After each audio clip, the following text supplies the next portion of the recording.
অনেকে মনে করেন যে ব্রিটেনে জন্মগ্রহণ করলেই অটোমেটিক্যালি ব্রিটিশ সিটিজেন হওয়া যায়। এটা অনেকে না জেনে মনে করেন এবং অনেকে আমাদের কাছে জানতে চান। দেখেন, একসময় ব্রিটেনে আইন ছিল যে এই ভূখণ্ডে বা এই ভূখণ্ডের জাহাজে জন্মগ্রহণ করলে automatically by birth British citizen হওয়া যেত বা যাবে। 1983 ডিসেম্বরের আগ পর্যন্ত এই নিয়ম ছিল যে anyone born in this country would have been British citizen automatically।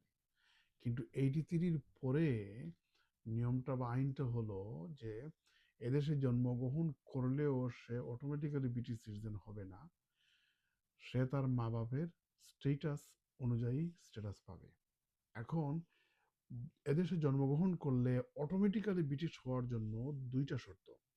একটা হচ্ছে তার প্যারেন্ট বা ফাদার মাদারকে আইদার ব্রিটিশ সিটিজেন দাঁড়ি হতে হবে, অথবা তাদের একজনের অ্যাটলিস্ট ইনডেফিনিট লিভ থাকতে হবে, তাইলে অটোমেটিক্যালি সে ব্রিটিশ হতে পারবে।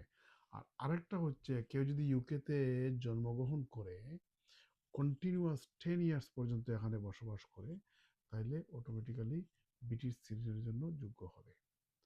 তো মুদ্রা কথায় জন্মগ্রহণ করলেই অটোমেটিক্যালি ব্রিটিশ হওয়া যাবে না। যেমন কারো প্যারেন্টস যদি এখানে অবৈধ থাকেন, ইরেগুলার ইমিগ্রেশন স্ট্যাটাস থাকে বা ইলিগেল থাকেন, তাহলে বাচ্চার জন্মগ্রহণ করলে অটোমেটিক্যালি ব্রিটিশ হবে না।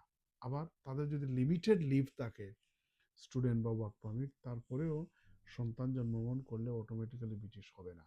অটোমেটিক্যালি ব্রিটিশ হতে হলে দুইও প্যারেন্টসের যে কোনো একজনকে অ্যাটলিস্ট ইনডেফিনিট লিভ থাকতে হবে, অথবা ব্রিটিশ সিটিজেন হতে হবে তাদের দুজনের একজনকে।